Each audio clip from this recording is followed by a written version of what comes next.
there's a lot that we need to do in terms of structural reform so that our judicial systems are actually serving survivors. I'd say right now, unfortunately, even though there's some good new efforts, we're really failing people.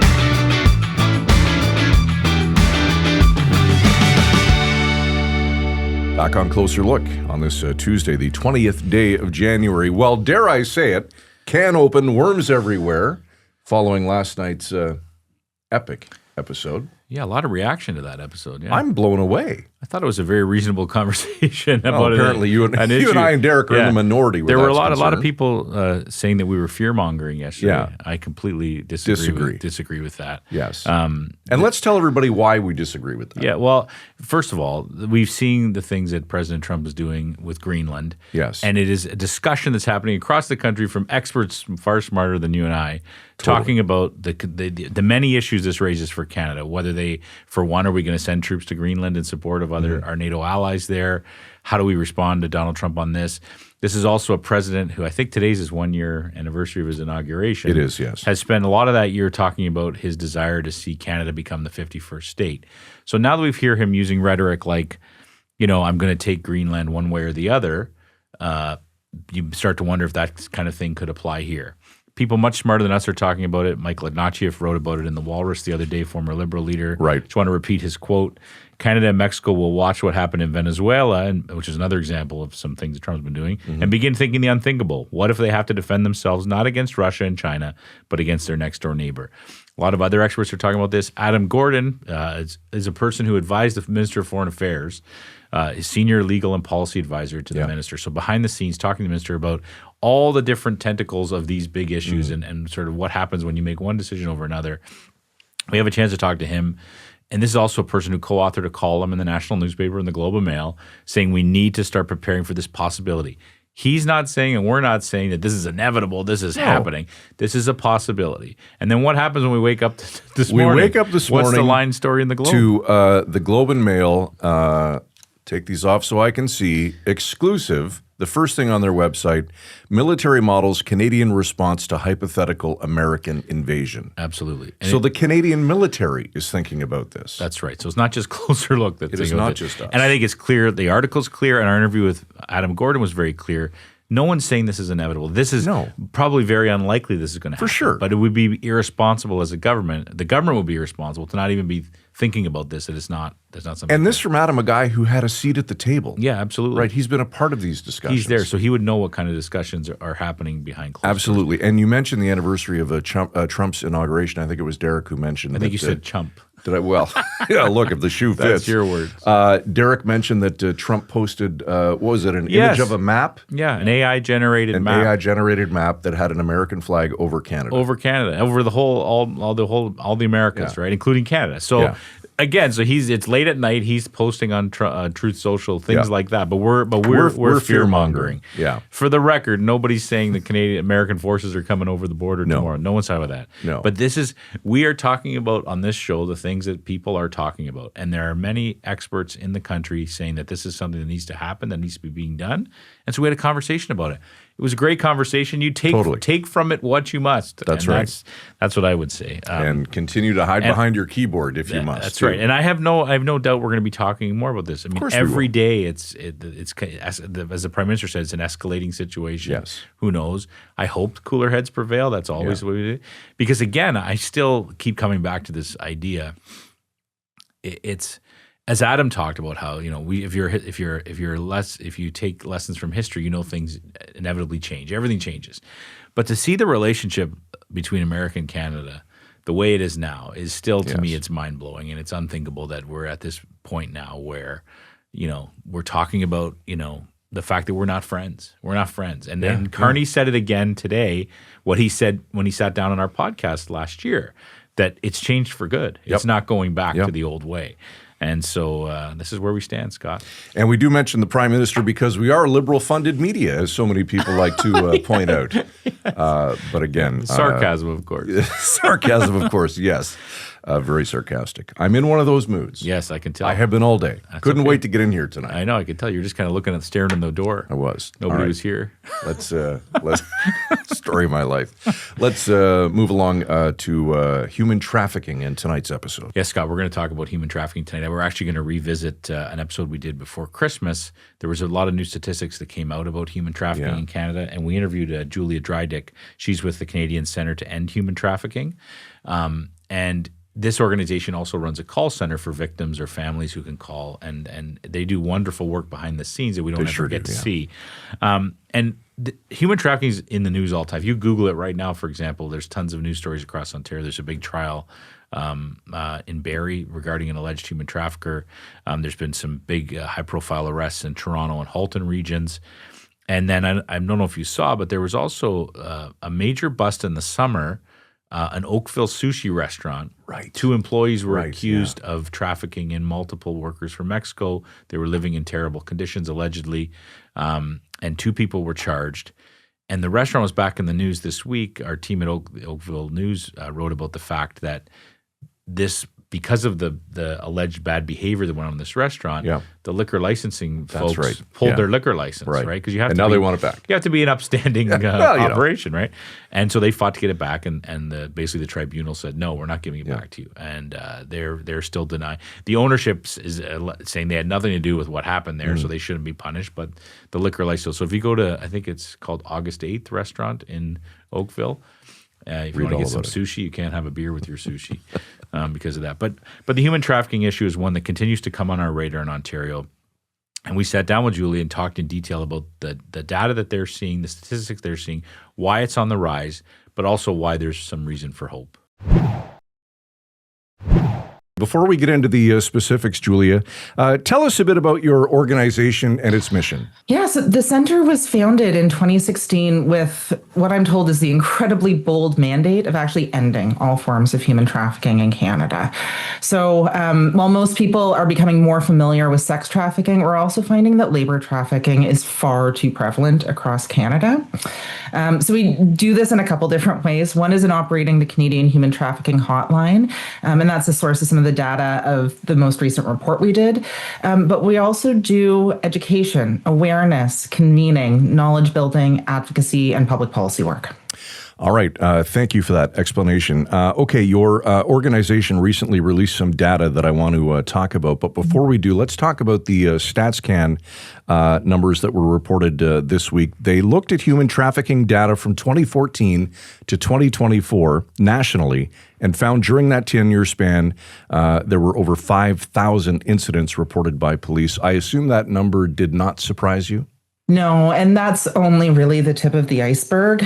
Interestingly enough, the Canadian Human Trafficking Hotline is actually identifying a similar number of survivors every year when you look at all police reported data.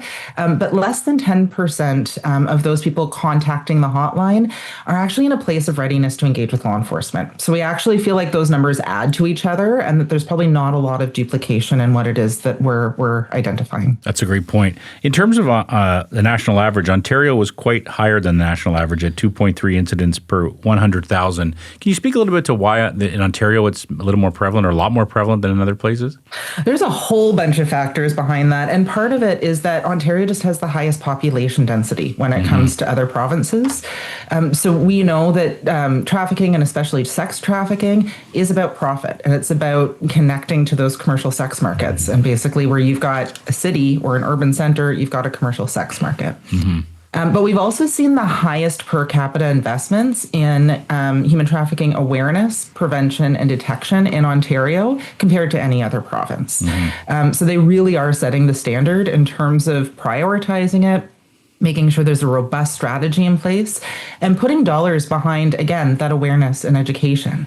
Because I think one of the biggest problems we have right now is just how little people know about human trafficking. So if you don't know what to look for, you're never going to see it, even if it's right in front of you. It's a great point. Help us understand that. People have their assumptions about what human trafficking is. What is it? How does it happen? How do so many people fall victim to it? Unlike what you see in the movies, human trafficking rarely involves kidnapping or smuggling across borders. When it comes to sex trafficking in Canada, overwhelmingly, survivors are Canadian women and girls. And it looks far more like intimate partner violence than kidnapping or abduction. Labor trafficking, on the other hand, manifests very differently. So we're seeing that it's kind of endemic to our temporary foreign worker system. And while migrants are coming here legally on legal work visas, because they're tied to one employer, have access to fewer labor rights and other access to services, we're finding that that's laying the foundation for this kind of systematic abuse and exploitation. Julia, who's doing the trafficking? Is it organized crime? Is it one-offs? What's the story?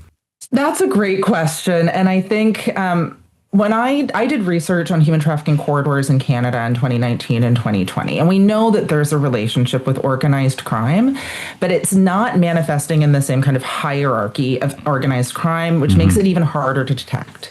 So traffickers are often positioning themselves as a boyfriend, a friend, someone that the victim actually knows, loves, and trusts. And they're finding different ways to launder the money, usually more individually, also sometimes putting debts and other expenses in the name of the victim to avoid detection. So we know there's a link there. We know that traffickers often have a relationship with organized crime, but we're not necessarily seeing human trafficking as a business model operating through the more kind of traditional organized crime methods. It's a great. I appreciate you pointing that out, because a lot of people they assume a lot of things about this topic, but one thing they would assume or they would not assume is that it can begin with a regular relationship. This could be your boyfriend, it could be someone a close relative, and then all of a sudden you go down that pit. Is that accurate? That is the vast majority of what we see in operating the hotline. And the Stats Can data also speaks to this, that I think it's over 30% of police identified victims. The trafficker is someone that's positioned as an intimate partner, but it's also a family member, a friend. Yes. It's kind of a grooming process. It is. Traffickers are systematic and looking for people with vulnerabilities in their lives. And that could really be anything. So it could mean something as common as low self-esteem, problems in your peer group, problems at home. But they're also intentionally looking for folks who might be living in poverty, experiencing housing insecurity. Maybe they've got mental health or addictions issues. And so they hone in on that, and there's usually a period of love bombing. So they find out someone's greatest dreams and aspirations, but also their biggest fears. They will shower them with everything they've ever wanted, and really kind of sell them a future and a world together that they never thought they would get. But then they quickly start kind of pulling that back, while also pushing their sexual boundaries and grooming them into the commercial sex industry. So there's a real gross use of emotional control, deceit, and coercion. So they're trying to get the survivors to actually think that they consented to something that they didn't. And that's part of what's used to keep folks entrapped. What's amazing to hear amidst all that, the way you describe it, is that there's this wonderful hotline that you guys operate where people have this resource that they can call. And then, like you said in your latest data, over 5,100 calls last year to this hotline. It's an amazing thing. I can imagine just watching those people work and listening to their stories and listening to what happened just must be a very powerful thing to witness. It's hard doing this work. It's a lot of hard work, and we're kind of dealing with some of the most gross experiences of people being horrible people. But I have to say that my team is what drives me to do this work, and just their commitment, their passion, their resilience, and them creating the space also for survivors to take those steps for themselves. We often say we can't save survivors. Survivors are saving themselves. We're just there to give them access to the support and resources that they need to take on that journey. And I assume that journey can be long sometimes, maybe multiple calls to the hotline. What kind of steps do you do to help someone who wants to try to break free of this? So it really depends case by case. Whenever you call the hotline, and anyone can call, it doesn't have to be an emergency situation. It could also just be to talk through a situation. But we do a safety assessment at the beginning. So we assess whether or not they're safe. And if they aren't safe, then we work with them in a safety plan. So that could be either getting physically out of the situation they're in. It could be connecting with law enforcement or with another service provider. But we have partnerships with over 1,000 frontline service delivery partners across the country, as well as 99 specialized law enforcement units. So while the world isn't perfect, there's not services available in every community. We do our very best to make sure that people get the support they need when they want it, no matter where they are. Mm-hmm. Julia, some people say, you know what, this doesn't concern me. Human trafficking doesn't impact me. What do you say to those people? It might not. And you know what? I would love a world where it doesn't impact anyone. But unfortunately, the more education and awareness we do, the more disclosures that come forward. And we hear this across the board. So Ontario has also mandated some level of human trafficking awareness in all public school boards. We hear this from training providers and other folks that are raising awareness. It is rare that you go and do an information session and not get an actual disclosure of someone who's either being trafficked or groomed or another type of like just really dangerous or unhealthy relationship. Mm-hmm. When you do talk about awareness, if someone's listening to this show today, maybe a teenager's listening to this show, what should they be looking for among their peer group or signs of friends or family? And this is a great question because we actually think that peers are some of the greatest tools to be part of change. If something's going on with a young person, it's actually probably not the parents that are going to know first. It's their best friends. So usually there's someone new in their life. So it might be a new boyfriend or a love interest. It might also be a new group of friends. And you're going to see them withdrawing from their normal social circles. It's never just one sign, but again, it lines up with signs of an unhealthy relationship. So if someone is new in their life, they're showing a lot of control. They might be providing canned answers, not being really honest about where they're going, what they're doing, maybe not showing up to school or events as much. They might also have really expensive new things that just don't add up when it comes to their income sources. And then unfortunately, you're also seeing other signs of abuse. So cuts and bruises. Again, it really does line up with intimate partner violence. I think one of the additional challenges we see, though, is that there's so much stigma when it comes to engagement with the commercial sex industry. So in our research on human trafficking corridors, I asked service providers, what are some of the biggest challenges for people getting help?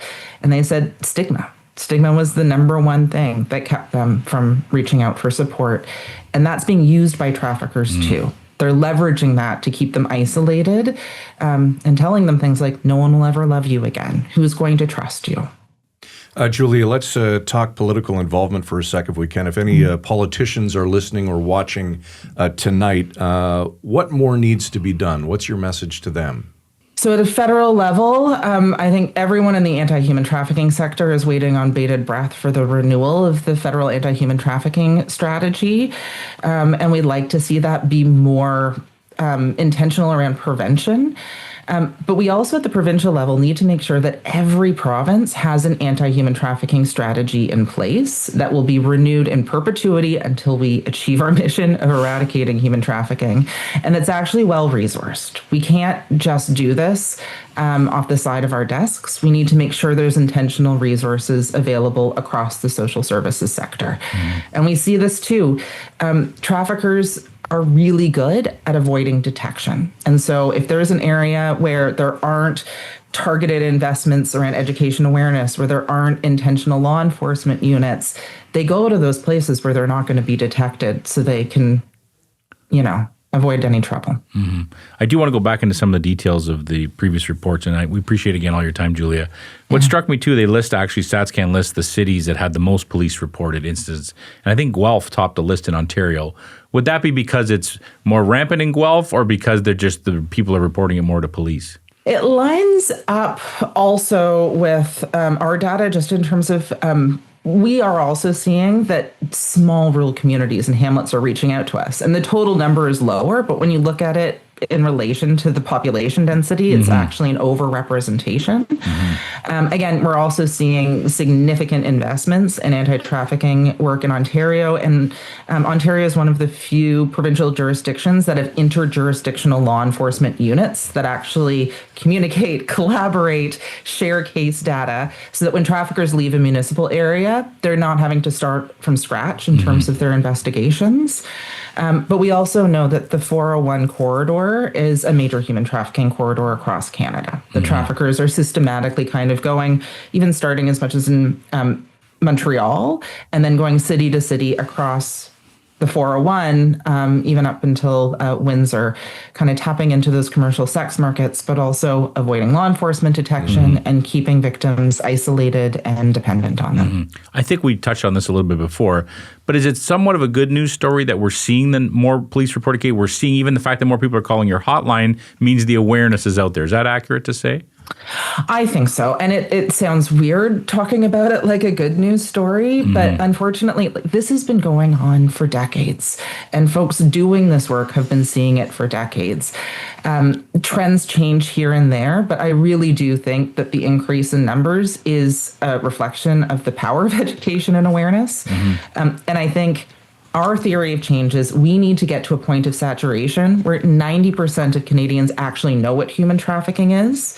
Then we're going to understand what the baseline is, and then we can start figuring out what works to get those numbers down until eventually there is no more human trafficking in Canada.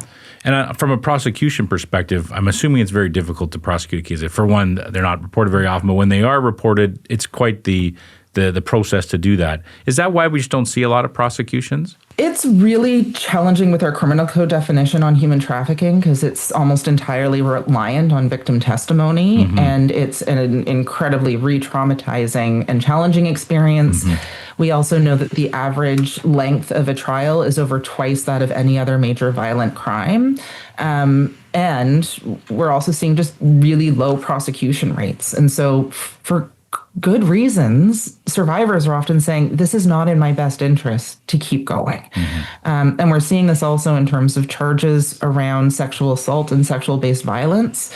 The Ombudsperson for Victims of Crime came out with a report recently talking about how reforms to the Jordan Principle would make a really big difference in being able to execute better access to justice for survivors. So I think there's a lot that we need to do in terms of structural reform so that our judicial systems are actually serving survivors. I'd say right now, unfortunately, even though there's some good new efforts, we're really failing people. Important conversation tonight, Julia. Anything that we didn't cover that we should have? Just for the listeners, if something feels off in your gut or if you want to know more, please don't hesitate to call the Canadian Human Trafficking Hotline at 1-833-900-1010.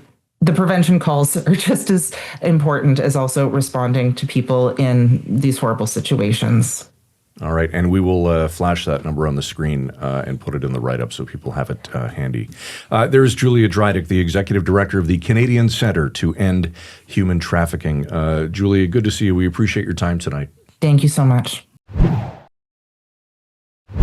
Yeah, our thanks to Julia for coming on the show. I believe it was back in December. Obviously a very important topic, and we'll continue to follow. And that's it for us tonight. I think in the 20 minutes or so that we've been here, we've got another 50 comments. Yes, yeah. On the potential invasion. Yes, and there's been no military action yet. None. By the United States. None. If you didn't watch that episode, go back and listen to Adam and listen to the whole interview. It's more than 30 minutes, I think. Yes. And it was fascinating stuff. And again, we need to have these kind of conversations to understand what's happening in the world. No one's pushing for anything. No one's saying it's inevitable.